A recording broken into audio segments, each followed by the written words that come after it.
All right. Episode 12? Episode 12 of the Final Third Network. My name is Bill Ulivieri. I'm an independent, fee-based wealth manager, investment advisor, and also offer long-term care. A long-time Glenview resident as well, and currently a Chamber of Commerce board member with the Glenview Chamber, and we're here at the Glenview Library. We want to thank them for being a Glenview Chamber member as well, and really giving us a great facility to film these episodes and bring them to the North Shore area. So Matt, why don't you introduce yourself? Sure. Matt Berrafato. I'm the Elephant Hunter. My company is Elephant Incorporated, or Elephant Hunting Incorporated, and I do coaching, life coaching. I call it transformational coaching, where I help people find their purpose in life. And I've always been very fascinated in this group of people that I call the final third, people in the final third of their life.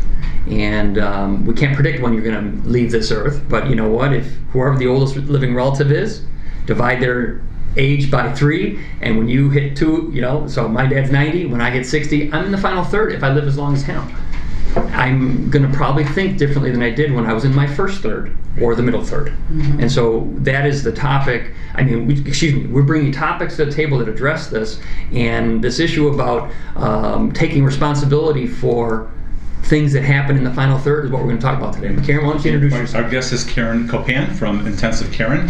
So please introduce yourself and tell us a little bit about what you do. I'm a critical care nurse practitioner, and I have a company also named Intensive Karen, and I'm advocating for everyone over the age of 18 to have their advanced directives in place, particularly people in their final third, and just getting the word out about what it really means when you talk about life support and life and death. I think it's something that we should be talking about all the time, ahead of time, so that when situations occur, you're prepared for them. Beautiful. I love it. And I think today's topic, this episode's topic is going to be, taking responsible for things that happen or that you need to think about when you're in the final third. Mm-hmm. And Karen just brought something up, and I want you to expound a little bit about it, where she was talking about, when you first said it, I thought you were talking about people who do what you do as an advanced directives, and talk about the burnout element that you mentioned and how that's come into play here.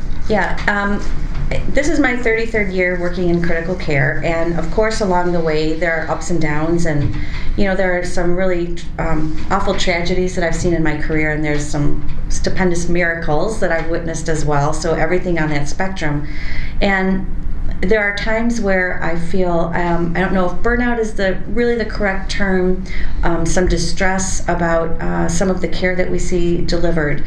We always do our best to preserve life, to save a life. And sometimes patients are being managed very aggressively to save a life, where staff can become a little burnt out by some of the extensions, because we have such wonderful technology that helps people to maintain a good quality of life. But there are times when a majority of individuals may feel this is very futile, or is this person really going to have the quality of life that they would want? It's not for us to judge individually, but we can feel that about a particular case. And if someone doesn't have those directives of what I want when I can't speak for myself, we're going to throw the kitchen sink at them, to try and keep them alive. And there are different ways to handle that. And one of the ways I found is by talking to the public and informing people that we need to start having some conversations about what really happens at the bedside. What would you really want if you're not in control of what's going on with your body, if you can't speak for yourself, if you're unconscious, if you have other people making decisions for yourself? What is it that you would really want people to know before that happens? Right. And I do believe that the responsibility, it's a way of thinking. Yes, it's the medical team is responsible for providing the best up-to-date evidence-based practice that we can provide, the treatments, but it's also up to the patient the individual to be responsible for their health care, for saying what they want. And while you were doing the introductions, I was thinking, when you have a family and you have your babysitter coming over, right? You're like, well, this is the this is the number for where we're going to be. Right. This is what they need for, you have like very specific things that if something happens and you're not there, it's the same thing for yourself. Okay, I was walking down the street and someone on a bicycle hit me and I clunked my head. Okay, I'm out and I may need life support. This is what I want if this situation happens. This is who you need to call. This, it's like giving your babysitter information for what you want if you can't be there. So Karen, let me ask you a question. I know, part of Matt's passion is to discuss these 7 arenas of life, right? Mm-hmm. And so we've been talking about wellness, right? Mm-hmm. And that's part of what this bin is. It's also slightly financial in terms of how are you going to pay for this and make sure that if someone is incapacitated and can't speak for themselves, that you have the power of attorney for finance, financial matters in place, and people signing on the checkbook so that you can make. But also, part of me also believes that this is really a spiritual question. I mean, really, there's a sense of charity here that you're giving to your family members by making these directives and instructions well known ahead of time. So from your perspective, if you can offer a spiritual conversation, a dimension, like when you're at the bedside, do you hear these spiritual questions, or would you say that is it because we become a less spiritual or religious nation that perhaps we're striving and running toward technology to solve our problems rather than just kind of putting it into the hands of Almighty God and let nature take its course? Yeah. We are now want answers to everything. We want to fix everything. We want technology has now become our. And now I know I'm going on a limb with this one, but if you could just bear with me. I do see the gamut of spirituality at the bedside when someone is seriously or critically ill. A lot of times I hear, I don't want to play God. It's in God's hands. And I have my own feelings about that, which is, well, you have the free will to make the decisions that you're given. That's my personal opinion. But some people are very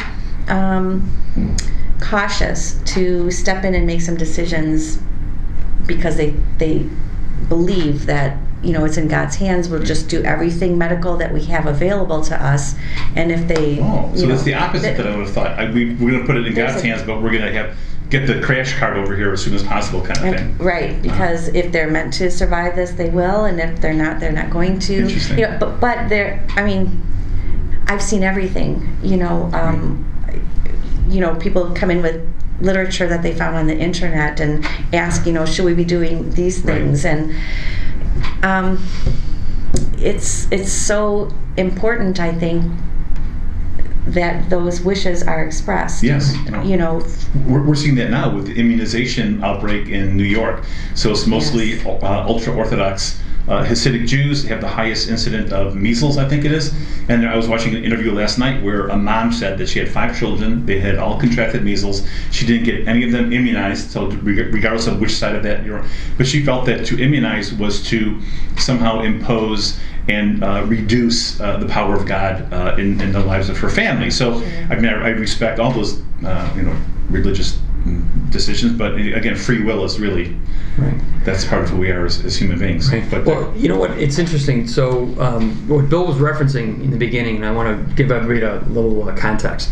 So, I really believe, and this is no surprise to anybody, I think all life, at least on this planet, operates in 7 different arenas. You've got your mental arena, physical arena, your spiritual arena, you've got your career arena, your family arena, social arena, and your financial arena. Anything that we're talking about will be in one of those arenas. Well, interestingly enough, these issues and challenges that we're talking about in the final third, a number of arenas seem to be always popping up. We always have the physical arena involved.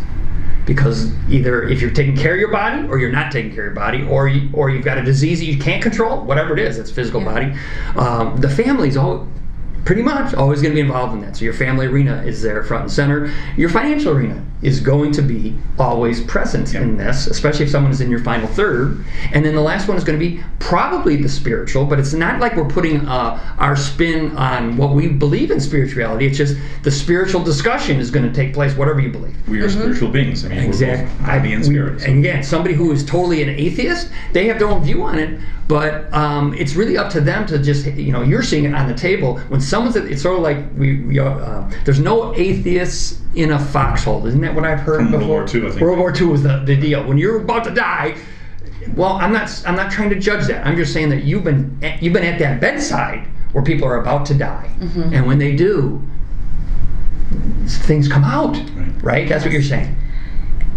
And you're just saying there's something that comes out, so let it come out. But wouldn't it be nice to have an advanced directive of saying, what do you want? How do you want to handle this? Yeah, and and there may be something that does come out that also could be very different from something that someone had been saying all along. Right. And in that case, we will do whatever that person is telling us in that moment.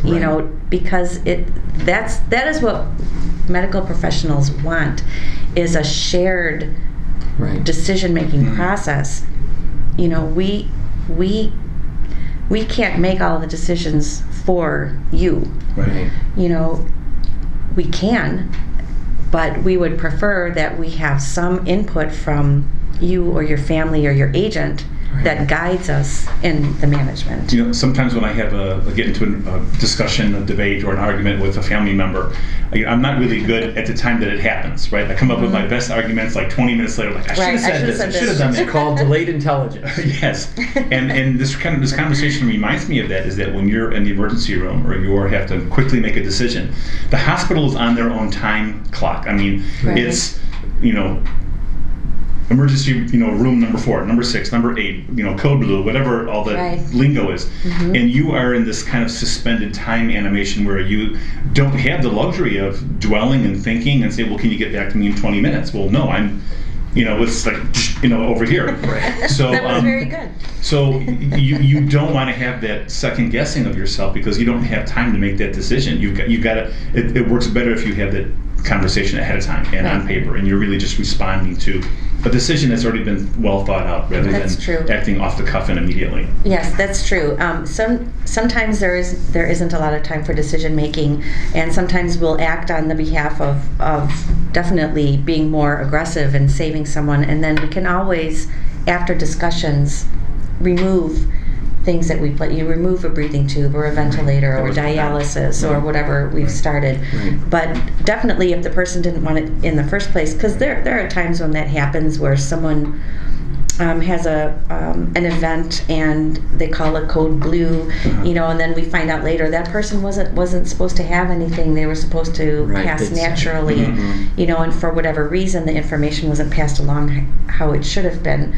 But we definitely err on the side of being more aggressive in care. Karen, weren't you saying in one of our personal conversations that somehow we moved to the tendency of there's so many medical machines around the bed that the family almost can't get into? Yes. Like, is that really like more true than not, or is it?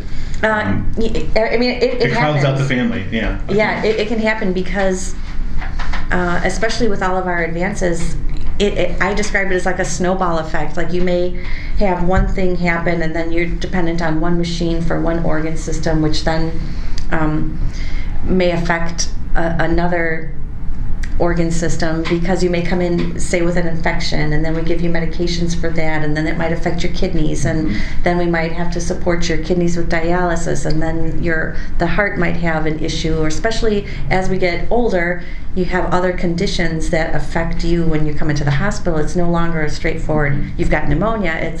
You've got pneumonia on top of heart failure, on top of some kidney issues, and then another machine comes into the room, and that's great if that's what you want, and we can do that, and people survive and say, thank goodness for all the machines and the little scars I have all over, because it kept me alive. But those are things that we do talk about along the way also. We've reached a point where now we're thinking about putting this in place, and now we have to put this in place. There's always places where decisions are being made. And that's why your goal of everyone who's 18 years and older to have a direct. Well, no, but it's serious because then and this is a moving and breathing sort of document. Absolutely. So that if it changes and something does happen, I think that's important for people to know that this is not like, oh, I did it when I was 18 years old, and before you know it, something, when something changes, you can change it as much as you want. Absolutely. That's a true and story. my suggestion is revisiting it on how often would you say? every year at the day after tax day. So Yes. tax day, Seriously? yeah. Okay. Tax day April 15th, and then National Healthcare Decision Day is April 16th. Death Is and that taxes. you're calling that, or is that really out there? That is really out there. And that's National where this would be- Healthcare Decision Day, April 16th, next week, and Tuesday. directives would be part of that. That's right. Mm-hmm. Right, so Karen, so we're kind of up almost. We've got probably time for one more quick story if you want to share an ER story or an intensive story, because I find it absolutely fascinating. Because again, I have not really been exposed to this, and most of these things happen just within the family, right? They're not. These stories aren't being shared with people outside the family. So, if you want to share with us one more crazy story, or Where they didn't have something. where they didn't have something Where in they place. didn't. Let's do one okay. again, just so you can have an idea. I do have a story where, obviously, because of HIPAA, I don't want to say too Yes. much, but I'll alter the scenario. That there was someone, I have so many.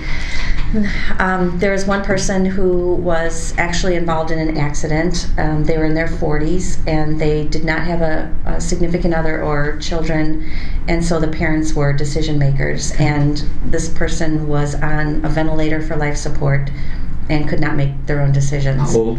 In their 40s. In their 40s, I'm sorry. Yeah, and a very free spirit in their 40s. And that was something that was kind of celebrated and told when people giving care would come into the room about what a free spirit this person was, and doesn't like to be tied down and would not want anything like this to be happening. And then the decision came, it's been X amount of time, we've done all of these tests and exams, and basically how this person is now is probably how they're going to be for the rest of their life.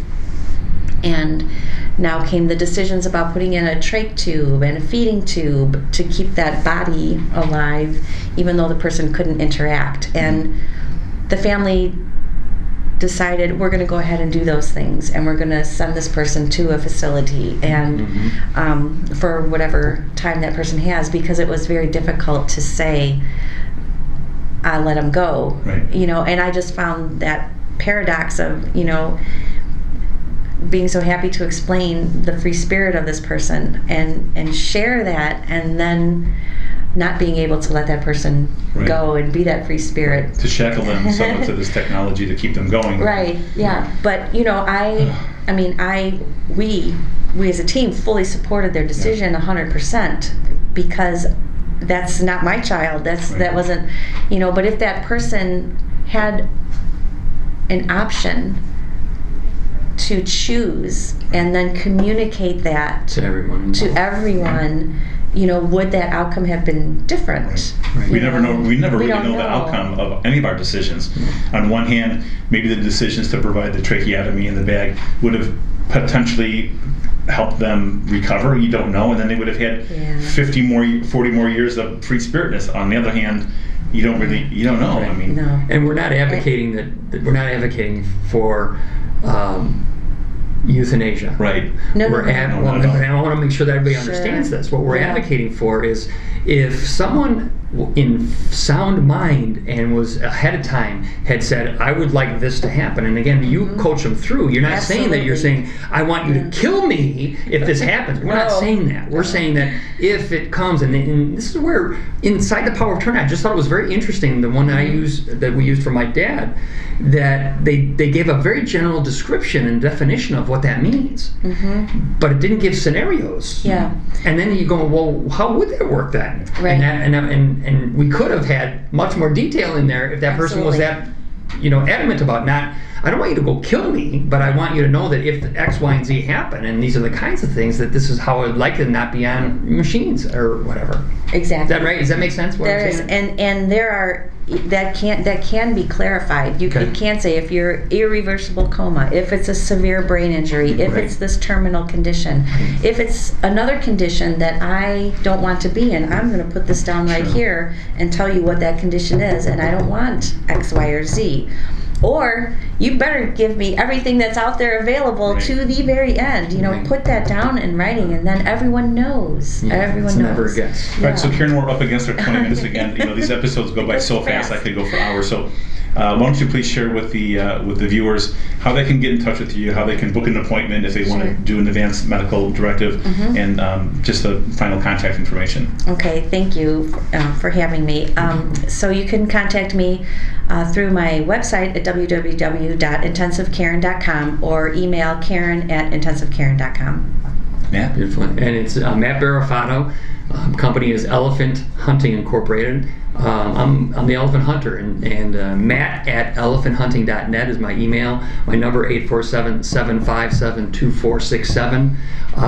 You know, we want to hear back from you is really what most importantly. We want to hear back. Is this resonating with you? And if it is, like us and pass it forward. Like and share. If it's not resonating, but you'd like to hear some other things, let us know that, because we're looking for feedback on that. So, And you can, viewers can contact me at 847-686-4800 or info@senecalcapital.com. Thank you again for being with us, and please like and share, and we'll catch up with you next time. Thank you, Karen, for being on the show with us. Thank you, Thank you Karen. for having Appreciate me. it. All right. Appreciate it.